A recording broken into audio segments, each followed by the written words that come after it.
नमस्कार सभी साथियों का आपके अपने YouTube चैनल के ऊपर स्वागत करता हूं। आज अपन क्लास के नए चैप्टर के अंदर वापस से अपनी जो सीरीज़ है उसी को आगे बढ़ाते हुए बात करेंगे अपन। तो इससे पहले अपन ने जो क्लास थी इसी का फर्स्ट पार्ट अपन कह सकते हैं, जिसके अंदर अपन ने बात की थी इकाइनोडर्मेटा की। तो यहाँ पे आगे अपन देखेंगे इकाइनोडर्मेटा का आगे जो वर्गीकरण है, क्लासिफिकेशन है, उसी को आगे अपन कंटिन्यू करते हैं। यहाँ पर शरीर के आकार व अंत्यकंकाल के विकास के आधार पर इकाइनोडर्मेटा को 5 वर्गों के अंदर 5 क्लासेस के अंदर डिवाइड किया गया है। ठीक है, यहाँ पे आप देखोगे होलो यूरोइडी या यूरोइडिया, होलोथ्यूरोइडिया है ना, होलोथ्यूरोइडिया। इन जीवों को समुद्री खीरा या सी कुकुम्बर कहा जाता है। तो ये क्वेश्चन भी शायद एक बार रिपीट हो चुका है कि सी कुकुम्बर समुद्री जो खीरा है वो कौन से फाइलम के सदस्य को कहा जाता है। तो आप कहोगे इकाइनोडर्मेटा के जो सदस्य हैं उनको कहा जाता है। आगे आप देखोगे इनमें भुजाएं नहीं पाई जाती है। यहाँ पे देखो कुकुम्बर का मतलब जो खीरा जैसी स्ट्रक्चर होती है, तो इनमें भुजाएं नहीं पाई जाती भाई। श्वसन तथा उत्सर्जन के लिए रेस्पिरेटरी ट्री पाया जाता है। ठीक है ना, ये भी याद रखना किस वर्ग के अंदर रेस्पिरेटरी ट्री जो है वो श्वसन के रूप में पाया जाता है। आगे आप देखो इनका शरीर लंबा व पतला होता है। इनमें लार्वा जो अवस्था है वो कौन सी है, एरिकुलेरिया या ओरिकुलेरिया आप कह सकते हो। लार्वा अवस्था तो देखो आप चाहे कोई भी मेंबर हो, कोई भी वर्ग हो, कोई भी फाइलम हो, हमेशा लार्वा का क्वेश्चन है वो आपसे बनता ही बनता है कि किस वर्ग में, किस ऑर्डर में, कौन से फाइलम के अंदर, किस संघ में जो है ये कौन सा लार्वा पाया जाता है। तो ये आपको लार्वा तो है वो तो इम्पोर्टेंट है भाई। लार्वा की कुछ ही टाइम बाद में ये एनिमल टैक्सोनॉमी का जो है पोर्शन वो कंप्लीट होगा। सभी लार्वा जितने भी आपके इस टॉपिक के अंदर मेंशन है एनिमल टैक्सोनॉमी में, उन सभी लार्वा को एक वापस से वाइट पेज के ऊपर लिखकर मैं आपके सामने वापस से एक छोटा सा वीडियो बनाऊंगा शॉर्ट, जिसके अंदर जितने भी लार्वा हैं वो सब एक साथ में अपन डिस्कस करेंगे। एग्जाम्पल में आप देखोगे यहाँ पर कुकुमेरिया और होलोथूरिया समुद्री खीरा। सेकेंड क्लास आप देखोगे इकाइनोइडी या इकाइनोइडिया। ठीक है ना, इकाइनोइडिया वैसे तो अपने आप में एक वेरी इंपॉर्टेंट टर्म है, क्योंकि यहाँ पर जो इकाइनो टर्म है, ठीक है ना, इसे अरस्तु के लालटेन कहा जाता है। अरस्तु के लालटेन किसे कहा जाता है,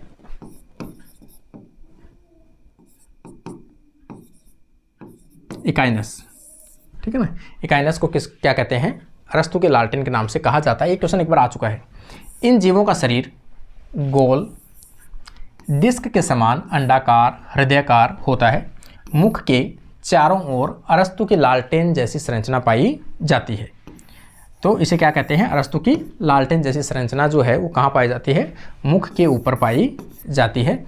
इसलिए किस सदस्यों को अरस्तु की लालटेन कहा जाता है, तो आप कहोगे इकाइनोइडिया। जो वर्ग है के सदस्य जो भी हैं उनको क्या कहा जाता है, अरस्तु के लालटेन कहा जाता है। ये आरपीएससी स्कूल व्याख्याता 2020 वाली वैकेंसी में शायद आया था क्वेश्चन। ठीक है ना, आप क्वेश्चन सॉल्व करोगे तो आपको पता लग जाएगा।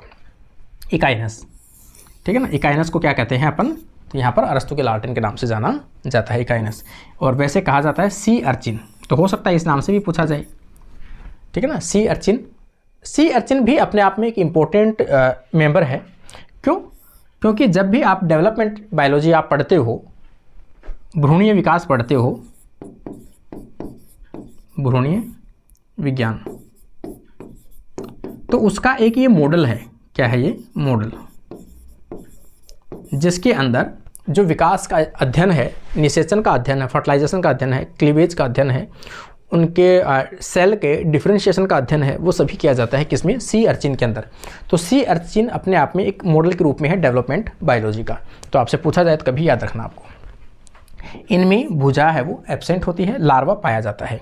कौन सा, इकाइनोप्लूलियस, इकाइनोप्लूलियस। ठीक है ना, ये इंपॉर्टेंट है। लार्वा तो कोई भी वो सभी इंपॉर्टेंट है। मैंने कहा अभी आपको एक लार्वा की अलग से क्लास लूँगा जिसके अंदर सभी जितने भी लार्वा है सबको एक साथ में आपको दिखाएंगे। आगे आप देखोगे श्वसन के लिए इनमें पेरिस्टोमियल गिल्स पाए जाते हैं, और उनके अंदर ऊपर वाली जो क्लास थी उसके अंदर क्या पाया जाता था, रेस्पिरेटरी ट्री पाया जाता है, श्वसन वृक्ष के नाम से पाया जाता है। यहाँ पर पेरिस्टोमियल गिल्स पाए जाते हैं। माउथ जो होता है इसका वो किस में काम आता है, बाइटिंग काटने के लिए और चबाने के लिए, चिंग, ठीक है ना, चबाने के लिए इसमें। और इसके अंदर क्या पाए जाते हैं, 5 छोटे टिथ जैसी संरचनाएं पाई जाती है, जिसे क्या कहते हैं, लोथापेरेटस। उसे क्या कहते हैं, लोथापेरेटस कहते हैं। टिथ जैसी संरचना पाई जाती है।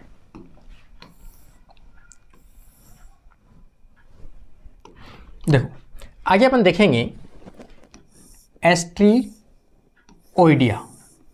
एस्ट्रिओइडिया, एस्ट्रिओइडिया के नाम से ही है, स्टार जैसी संरचना किसी भी हो तो उसे क्या कहते हैं, एस्ट्रोइडिया के नाम से जाना जाता है। ये वर्ग है। शरीर का आकार तारेनुमा होता है, स्टार शेप्ड होता है, चपटा होता है, 5 भुजाओं में बटा होता है। नाल पाद, ठीक है ना, जो ट्यूब फिट जो है उनके ऊपर क्या पाए जाते हैं भी, शक्कर पाए जाते हैं, चूसक पाए जाते हैं, है ना। इनकी जो भुजाएं होती हैं उनके ऊपर क्या लगे होते हैं, छोटी छोटी संरचना लगी होती है, कहीं भी चिपकने के लिए काम आते हैं, तो उसे क्या कहते हैं, चूसक कहते हैं। लार्वा अवस्था जो है स्टारफिश का वो पूछा जाता कई बार, तो बिपिनेरिया लार्वा पाया जाता है एक तो, और एक इसके अंदर डाईप्लूरा लार्वा जो है वो पाया जाता है, डाईप्लूरा लार्वा पाया जाता है। श्वसन की बात करोगे तो ड्रमल ब्रोंकी जो सतह है, सतह के ऊपर छोटी संरचना पाई जाती है, उन्हें क्या कहते हैं, ड्रमल ब्रोंकी कहा जाता है। वैसे उसे पेपुली भी कहा जाता है। ये भी किसका करेक्टर है, स्टारफिश जो होती है उसका विशेष लक्षण है। और एग्जाम्पल में आ जाएगा इसका एस्टेरियस तारामीन या स्टारफिश के नाम से जाना जाता है। ये जो है ये याद रखना भी, इसके अंदर श्वसन अंग के रूप में क्या पाया जाता है, स्टारफिश में ड्रमल ब्रोंकी कहा जाता है। उसी का दूसरा नाम क्या है, पेपुली के द्वारा भी श्वसन किया जाता है। आगे देखो, चौथी यदि क्लास देखोगे आप, क्राइनोइडिया, क्या कहते हैं इसे, क्रेनोइडिया कह सकते हो, क्राइनोइडिया कह सकते हो।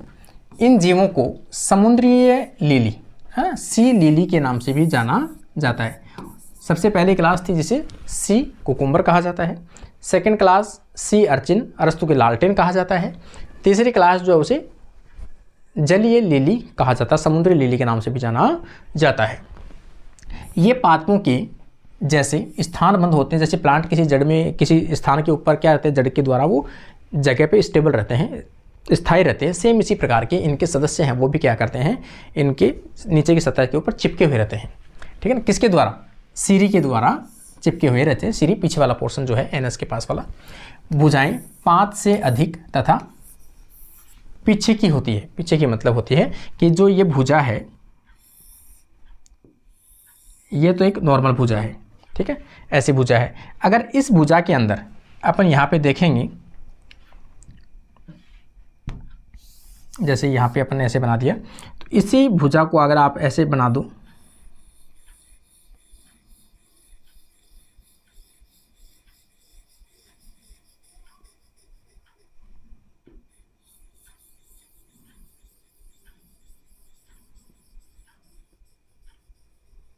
ऐसी भुजाएं अगर पाई जाती हो कि भुजाओं से साइड में ब्रांचेज निकलती हूँ इस प्रकार से, तो उसे क्या बोलते हैं अपन, पिच्छी की बोलते हैं। तो इस प्रकार का कैरेक्टर्स भी इनके अंदर देखने को मिलता है।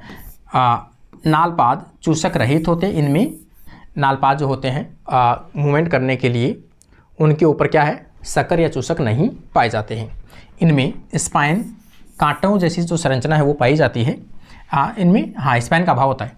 इनमें स्पाइन और पेडिसिलेरियन, इनमें स्पाइन और पेडिसिलेरियन का क्या होता है भाई, अभाव होता है, नहीं पाए जाते हैं। और एग्जाम्पल के रूप में अगर आप देखोगे, पहले लार्वा देख लेते हैं, डोलियोलेरिया। एग्जाम्पल में क्या है, डोलियोलेरिया और एंटीडोन, ठीक है ना, एंटीडोन इसका क्या है, एग्जाम्पल है, जिसे क्या कहा जाता है, समुद्री लिली कहा जाता है, सी लिली के नाम से भी जाना जाता है, ठीक है। क्वेश्चन देखो कहीं से भी बन सकता है हालांकि, लेकिन जो इंपॉर्टेंट है और जो क्वेश्चन आए हैं वो अपन बात कर ही रहे हैं। अगली क्लास अपन देखेंगे लास्ट वाली जो 5वीं है, ओफियूरोइडिया। ओफियूरोइडिया, ठीक है ना। ये तारों के आकार के, स्टार के आकार के भंगुर तारे होते हैं। इसे ब्रिटल स्टार के नाम से भी जाना जाता है। इन्हें क्या कहते हैं? ब्रिटल स्टार कहते हैं। मतलब भुजाएं जो हो प्रॉपर रूप से ना होकर क्या होती है, छोटी छोटी भुजाएं हैं वो कहीं से भी टूटी हो सकती है, तो भंगुर स्टार कहलाते हैं। इनकी भुजाएं 5 लॉन्ग, पतली, जॉइंटेड होती है, ठीक है, टुकड़ों के अंदर लगी होती है, इसलिए आसानी से ब्रेक हो जाती है। भृंगुर का नाम से अपन जानते भी, वैसे भी ब्रिटल का मतलब अचानक से किसी भी पार्ट को तोड़ना, अलग करना, तो उसे क्या कहते हैं? ब्रिटल कहते हैं। तो यहाँ पर क्या है, इनकी भुजाओं के अंदर छोटे छोटे पार्ट्स जो होते हैं वो इस प्रकार से लगे होते हैं।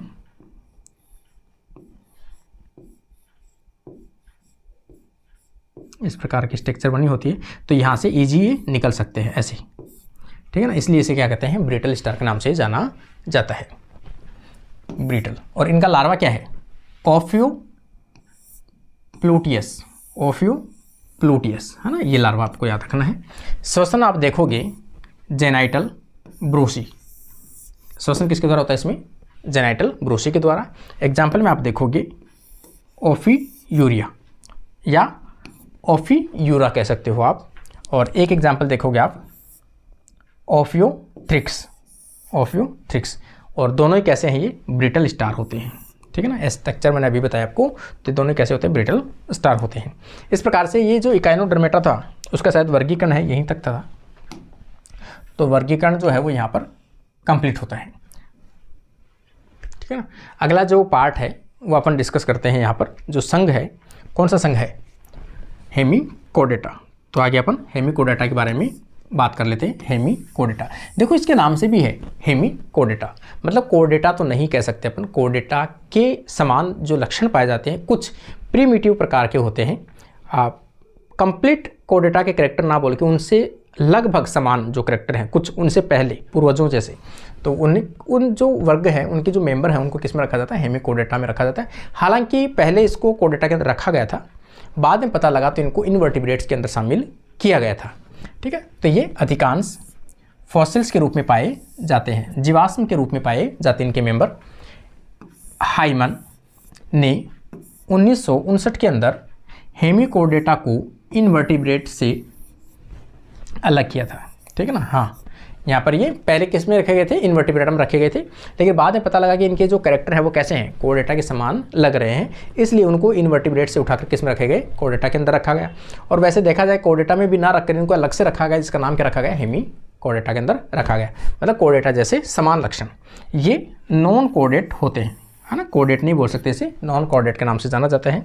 इनमें ट्रू नोटोकोड का अभाव होता है, क्योंकि कोडेट अगर होगा तो उसमें तो नोटोकोड होनी चाहिए। यहाँ पर क्या है? ट्रू नोटोकोड का अभाव होता है, पृष्ठरज्जु का अभाव होता है। देखो, सभी सदस्य समुद्री होते हैं। इनका शरीर कोमल, भंगुर तथा कृमि समान होता है, मतलब पतला, चपटा, वोम लाइक स्ट्रक्चर जो होती है वो होती है जो आपके सामने बनी हुई है। बॉडी 3 भागों के अंदर विभाजित रहती है। पहला जो सूंड जैसा भाग होता है, आगे वाला जो भाग जो है वो कैसा होता है? सूंड के समान भाग होता है, उसे क्या बोलते हैं? सूंड या प्रोबोसिस के नाम से जाना जाता है, प्रोबोसिस। और सेकंड जो गर्दन जैसा वाला पार्ट है उसे क्या बोलते हैं? कॉलर बोलते हैं। तीसरा जो है ट्रंक पार्ट, धड़ पार्ट है, वो लास्ट वाला जो लंबा भाग है वो क्या है? इसका धड़ पार्ट है। यहाँ पे आप देखोगे नोटोकोड केवल अग्रसिरे पर ही पाई जाती है। ये जो भाग है ना प्रोबोसिस, प्रोबोसिस के अंदर जो अपन मुख कह सकते हैं, बक्कल केविटी, उसके अंदर क्या पाई जाती है? नोटोकोड जैसी संरचना पाई जाती है, ना कि हार्ड। कैसी होती है? सॉफ्ट संरचना पाई जाती है। किसके अंदर? बक्कल केविटी के अंदर। तो यहाँ पर आप देखोगे इसकी सॉफ्ट स्ट्रक्चर जो मुख वाला, बक्कल वाले जो भाग है उसके अंदर देखने को मिलती है। इन्हें मुख अंधनाल, ठीक है ना, देखो ये आ गया टर्म, बक्कल डाइवर्टिकुला कहा जाता है, ठीक है। इसके अंदर जो कोडेट जैसी संरचना पाई जाती है, नोटोकोड जैसी संरचना पाई जाती है, सॉफ्ट स्ट्रक्चर जो पाई जाती है पूरे शरीर में ना होकर केवल सूंड वाला जो भाग है इसके अंदर पाई जाती है यहाँ पर। तो इस छोटे से भाग को क्या कहते हैं अपन? बक्कल डाइवर्टिकुला के नाम से जाना जाता है। ठीक है ना, ये थोड़ा सा आपको याद रखना भाई, इंपॉर्टेंट टर्म है।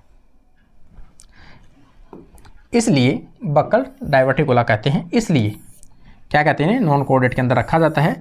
क्यों? क्योंकि कोऑर्डिनेट का मतलब होता है किसी न किसी अवस्था के अंदर उसके अंदर नोटोकॉर्ड होनी चाहिए, लेकिन इसमें तो नोटोकॉर्ड जैसी संरचना ना होकर एक सॉफ्ट स्ट्रक्चर पाई जाती है, नोटोकॉर्ड जैसी स्ट्रक्चर पाई जाती है, इसलिए इसे किस में रखा गया, फिर नॉन कोऑर्डिनेटा के अंदर रखा गया था। यहाँ पे आप देखोगे इसको, यदि अपन इसको डिवाइड करें तो देखो सबसे ऊपर वाला जो भाग है ये वाला, इसे क्या बोलते हैं, प्रोबोसिस के नाम से जानते हैं, प्रोबियोसिस कह सकते हो आप। ये वाला जो भाग है यहाँ वाला, इसे क्या बोलते हैं, कॉलर के नाम से जाना जाता है। इसके जस्ट नीचे की तरफ अगर आप आओगे तो यहाँ पर क्लोम छिद्र, जिनके अंदर श्वसन के लिए छिद्र पाए जाते हैं। ठीक है, अंदर की स्ट्रक्चर अगर आप खोलोगे तो इनके अंदर भी क्या होते हैं, क्लोम छिद्र होते हैं। ये तो छिद्र हैं और ये क्लोम का क्षेत्र है पूरा, इसको खोल के अंदर से दिखाया गया है। यहाँ पर क्या है, ये कोई जनन पंख जैसी संरचना होती है। और इसको और आप नीचे की तरफ अगर देखोगे आप तो यहाँ पर क्या है, यकृतीय प्रवर्धक, मतलब लीवर जैसी जो आउट ग्रोथ है, हेपेटिक जो सेल्स होती है वो पाई जाती है एक्सक्रीशन के लिए। और आगे वाला जो पूंछ वाला भाग है वो कंटिन्यू लंबा चलता है, लास्ट के अंदर जो है वो गुदा के अंदर खुलता है। और ये जो है पश्च यकृत भाग कहलाता है, इसमें भी लीवर जैसी कोशिकाएं जो है वो काम करती है। ये यकृतीय प्रवर्धक है और ये यकृतीय भाग होता है। ठीक है ना, तो इसका ट्रंक वाला भाग होता है।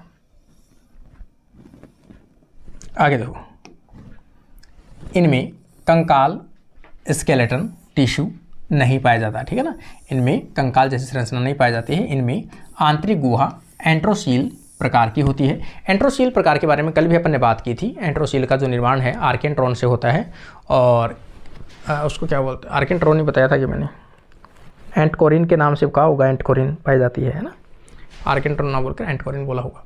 तो उससे होता है, जो गेस्ट्रोला स्टेज होती है उसके अंदर एक कैविटी बनती है, उससे इसका निर्माण होता है।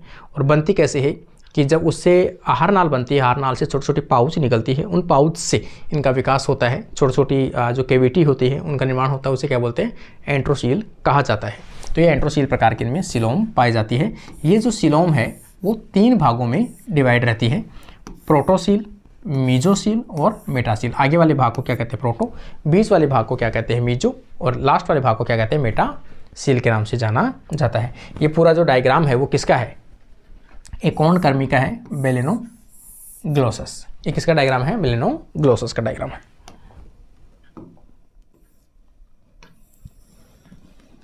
आगे देखो, बॉडी संगठन अंग स्तर का होता है, अंग तंत्र स्तर का होता है। तो यहाँ पर आप देखोगे ऑर्गन सिस्टम प्रकार का इनका संगठन पाया जाता है। समिति कैसी होती है, द्विपार्श्व समिति पाई जाती है, बायलैटरल समिति पाई जाती है, क्योंकि है तो एडवांस ही ये। और विकास जो है भ्रूणीय अवस्था के अंदर वो कैसा होता है, ट्रिप्लोप्लास्टिक। ट्रिप्लोप्लास्टिक का मतलब तीनों जननिक परत पाई जाती है। रक्त परिसंचरण तंत्र जो है वो कैसा होता है, प्रकार खुला प्रकार का होता है। ठीक है ना, बॉडी वॉल एक स्तरीय एपिथीलियम से बनी होती है, आवरण जो है एक स्तरीय बना होता है। इनमें यू आकार की आहार नाल पाई जाती है। आहार नाल जो है वो कैसी होती है, यू आकार की होती है, क्योंकि पीछे से ट्रंक घुमा हुआ रहता है इसलिए यू आकार की है। श्वसन क्लॉम्स के द्वारा होता है। और उत्सर्जन देखो यहाँ पर, ये थोड़ा सा इंपॉर्टेंट टर्म है भाई। उत्सर्जन के लिए प्रोबोसिस जो भाग है, आगे वाला जो सूंड भाग है, उसके अंदर एक ग्लैंड, एक ग्रंथि पाई जाती है, जिसे क्या कहते हैं, प्रोबोसियस ग्लैंड के नाम से जाना जाता है। उसे क्या कहते हैं, प्रोबोसिस ग्लैंड के नाम से जाना जाता है। ये जो जीव होते हैं ये कैसे होते हैं, एक लिंगी जीव होते हैं तथा बाह्य निषेचन दर्शाते हैं। कैसा होता है, बाह्य, मतलब वही चीज़ है बाह्य का मतलब कि जल के अंदर रहने वाले जीव हैं, मोस्टली जीव, कई जीव ऐसे हैं जो क्या होते हैं, बाह्य निषेचन दर्शाते हैं कि फीमेल है वो एग डोनेट कर देती है और मेल जो है उनके ऊपर शुक्राणु डाल देता है, जिसके कारण से क्या होता है, उनके अंदर मैटिंग हो जाती है, मतलब फर्टिलाइजेशन हो जाता है। तो फर्टिलाइजेशन कहाँ होता है, बाहर होता है इनका भी। देखो डेवलपमेंट की बात करोगे तो कैसा होता है, डायरेक्ट होता है या इनडायरेक्ट होता है। ठीक है, डायरेक्ट मतलब भ्रूण में विकास हो सकता है या फिर पहले लार्वा बनेगा एडल्ट से बजाय। और इसका जो लार्वा है वो थोड़ा सा इंपॉर्टेंट है, वो याद रख लेना, लार्वा टॉर्नेरिया लार्वा कहा जाता है। टॉर्नेरिया लार्वा जो है वो किसका है, तो आप कहोगे यहाँ पर हेमिकोडेटा के जो फाइलम के जो संघ के सदस्य हैं उनका लार्वा जो होता है वो क्या होता है, टॉर्नेरी लार्वा, टॉर्नेरी। इनके कॉलर भाग में अल्प विकसित संरचना होती है। देखो ये कॉलर वाला जो भाग है हाँ मैंने प्रोबिस बताया था शायद आपको, लेकिन कॉलर वाला जो भाग होता है उसके अंदर पाई जाती है एक नोटोकॉर्ड जैसी संरचना होती है, उसे क्या बोलते हैं, स्टोमोकॉर्ड बोलते हैं ना, स्टोमोकॉर्ड कहते हैं। तथा पृष्ठ रज्जु की नोटोकॉर्ड के समान संरचना दिखाई देती है। इसका दूसरा नाम क्या बोलते हैं अपन, बक्कल डाइवर्टिकुलम के नाम से जाना जाता है। ठीक है ना, तो ये भी याद रखना आपको। और स्टोमोकॉर्ड भी कहा जा सकता है, कॉलर भाग में पाया जाता है। कहाँ पाया जाता है, कॉलर भाग में, ये याद रख लेना भाई। थोड़ा सा हो सकता है पहले मैंने आपको बताया तो वहाँ पर प्रोबोसिस में बता दिया होगा, लेकिन कॉलर भाग में पाया जाता है। और कहते क्या है, तो बक्कल डाइवर्टिकुलम के नाम से जाना जाता है। ये वेरी वेरी इंपॉर्टेंट टर्म है ना, ये याद रख लेना। ब्लेनोग्लोसस, इसका एग्जाम्पल क्या है, ब्लेनोग्लोसस है। ब्लेनोग्लोसस के किस नाम से जाना जाता है, तो टन वॉर्म के नाम से जाना जाता है। इनकी संरचना है वो जीव के जैसी संरचना होती है, तो इसे क्या कहते हैं, एकॉर्न वॉर्म के नाम से भी जाना जाता है। एकॉर्न वॉर्म और जीव कृमि, ठीक है ना, जीव कृमि, तो टन वॉर्म के नाम से जाना जाता है। एक है सेकोग्लोसस, दूसरा एग्जाम्पल कौन सा है, सेकोग्लोसस है। सेकोग्लोसस प्रोबोसियस ग्लैंड पाए जाते हैं। इनके अंदर कौन सी होती है, प्रोबोसियस ग्लैंड पाई जाती है। इसके अंदर भी पाई जाती है, इसके अंदर भी पाई जाती है। अगला एग्जाम्पल कौन सा है, प्रोटोग्लोसस एग्जाम्पल है।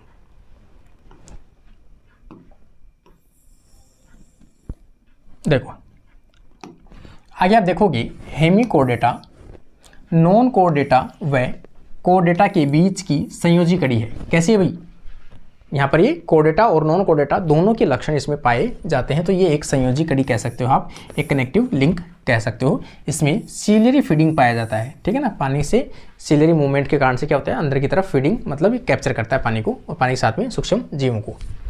श्वसन वर्णक पाया जाता है। श्वसन वर्णक का एक इंपॉर्टेंट इसमें बनता है, देखो कॉमन अगर अपन अपनी बात करते हैं तो अपने अंदर जो यहाँ पर श्वसन रेस्पिरेटरी पिगमेंट आप कह सकते हो, पिगमेंट के रूप में क्या पाया जाता है अपने अंदर, तो यहाँ पर हीमोग्लोबिन। और पिगमेंट, हीमोग्लोबिन के अंदर पिगमेंट जो है वो आयन कौन सा, +2 फेरस पाया जाता है, ठीक है ना, आयरन पाया जाता है। और अगर आप जो अभी अपन ने बात की थी, एक तो मोलस्का की, एक आर्थ्रोपोडा की, उनके अंदर मैंने आपको बताया था हीमोसाइनिन पाया जाता है।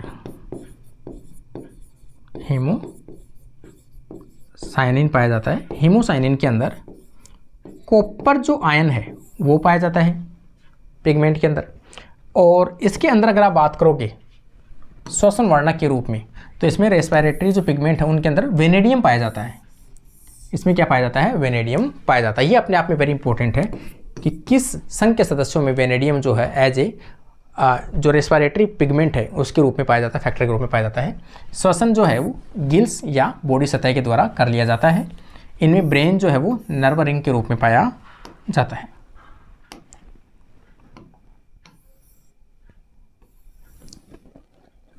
ठीक है, आगे आप देखोगे इसके अंदर जो ईयर, जो कान है उसके अंदर मिडल ईयर जो है वो विशेष इंपॉर्टेंट रोल जो है वो प्ले करता है। में कर्ण अस्थियों का अर्थ होता है ईयर ओसिकल्स, इन्हें क्या कहते हैं, ईयर ओसिकल्स कहा जाता है, जिनका काम क्या है, फ्रीक्वेंसी को बढ़ाना, एम्पलीट्यूड को बढ़ाना और वेवलेंथ को बढ़ाना। जो भी आप साउंड आ रही है आपके पास में उसकी वेवलेंथ को बढ़ाना। नेत्र की रेटिना में एमेक्राइन सेल्स पाई जाती है। एमेक्राइन सेल्स पाई जाती है, एमेक्राइन बोल सकते हो आप इसको। एमेक्राइन जो सेल्स है वो पाई जाती है रेटिना के अंदर। तो ये क्वेश्चन कहीं ना कहीं आया होगा, इसलिए मैंने इसके अंदर लिखा होगा। यदि हार्ट बीट 20 मिनट हो, अच्छा ये तो आपको कुछ इंपॉर्टेंट पार्ट है, ठीक है ना, वो चैप्टर तो आपका कंप्लीट हो चुका है। ये कुछ इंपॉर्टेंट पार्ट वो स्टार्ट हो गया है, जो कहीं शॉर्ट नोट्स मैंने लिखे होंगे, इसलिए साथ में इसमें बुक में भी मैंने लिख दी होंगी, ठीक है ना। ये अलग पार्ट है। रेटिना में एमेक्राइन सेल्स पाई जाती है। और हार्ट बीट कैसे निकालते हैं, 120 पर मिनट हो तो कार्डियक साइकिल का समय क्या होगा, ठीक है ना, कार्डियक साइकिल का टाइम पीरियड क्या होगा। तो यहाँ पर कार्डियक साइकिल कैसे निकालेंगे अपन, तो यहाँ पर टाइम अपॉन बेसिक, यहाँ पर आप देखोगे जो हार्ट बीट है वो कितनी है, 120 से कितना टाइम है, 60 मिनट में 120 बार धड़क रहा है, तो इसका साइकिल का चक्र कितना टाइम में हो रहा है। कार्डियक साइकिल का टाइम क्या है, 0.5 सेकेंड। तो ये कुछ इंपॉर्टेंट वैसे लिखिए शायद मैंने अलग से ना, जैसे यहाँ पर एक टर्म आया है रेनिन। रेनिन एक हार्मोन है जो किडनी के द्वारा स्रावित किया जाता है ना, ये क्वेश्चन भी कई बार आ चुका है आरपीएससी फर्स्ट ग्रेड में। रेनिन कौन से ऑर्गन के द्वारा स्रावित किया जाता है? किडनी के द्वारा स्रावित किया जाता है। रेनिन हार्मोन ना होकर एक प्रकार का एंजाइम होता है। ये क्या होता है? एक प्रकार का एंजाइम होता है। और किडनी की कौन सी, ये क्वेश्चन आ चुका भैया ना, किडनी की कौन सी कोशिकाओं के द्वारा स्रावित किया? पहले तो ये पूछा गया किडनी के द्वारा होता है, किसके द्वारा होता है? किडनी के द्वारा होता है। किडनी की जस्टाग्लोमेरुलर जो अंदर की सेल्स होती है उनके द्वारा स्रावित होता है, कोशिकाओं के द्वारा स्रावित किया जाता है, तथा ये बीपी को बढ़ाता है। बीपी को क्या करता है? बढ़ाता है, या इंक्रीज द ब्लड प्रेशर। और दूसरा अगर आप देखोगे इसका रेनिन का काम सोडियम और पोटेशियम के लेवल को बॉडी के अंदर मेंटेन करके रखता, बनाए रखता है। ठीक है, आगे आप देखोगे लीच में गमन के लिए कौन से अंग पाए जाते हैं? सीटी पाए जाते हैं, जो अपन पढ़ चुके पहले। सबसे बड़ी आरबीसी है, किसमें पाई जाती है? तो आप कहोगे एम्फ्यूमा, ठीक है। बर्ड मैन ऑफ इंडिया किसे कहा जाता है? सलीम अली को कहा जाता है, सलीम अली। प्रथम वर्टिब्रेट पृथ्वी पर कौन से आए थे? तो वहाँ पर कौन सा आ जाएगा? ऑस्ट्रेकोडर्मी। लंग्स फिश कौन सी होती है? नियोसेरेटोडस और प्रोटोटेरिस और लेपिडोसिरन, है ना। आगे कहोगे लिम्बलेस या पाद रहित उभयचर, ठीक है ना। ऐसे कौन से उभयचर हैं? एम्फीबियंस है जिनके अंदर गमन करने के लिए पैर नहीं पाए जाते हैं। ऐसे कौन से एम्फीबियंस हैं? तो इनको जिम्नोफ्योना ऑर्डर के अंदर रखा जाता है, ठीक है ना, जिनके अंदर पैर नहीं। तो क्वेश्चन आए होंगे कहीं से, ठीक है ना, उनको मैंने क्वेश्चन के रूप में लिखा होगा ये। अगला जो फाइलम है वो अपना जाएगा कॉर्डेटा, जो सबसे इंपॉर्टेंट है। तो यहाँ तक अपने जितना भी नॉन कॉर्डेट्स, इनवर्टिब्रेट जिसे अपन कह सकते हैं, लोअर एनिमल्स जिसे अपन कह सकते हैं, का पूरा जो चैप्टर है अपन ने डिस्कस किया है यहाँ पर एनिमल टैक्सोनॉमी के अंदर। तो ये एक इंपॉर्टेंट पार्ट है, उसको अपन ने कंप्लीट किया है। आगे अपना थोड़ा सा पार्ट इसमें बचा हुआ है जिसे अपन कॉर्डेट्स कहते हैं। कॉर्डेट्स हालांकि सभी ने पढ़ा भी है और सबको उसके बारे में आइडिया रहता भी है। तो कैसा लगा आप लोगों को? जरूर अपना रेस्पॉन्स देके जाइए। आज के लिए अपनी क्लास यहीं कंप्लीट करते हैं। Thank you friends.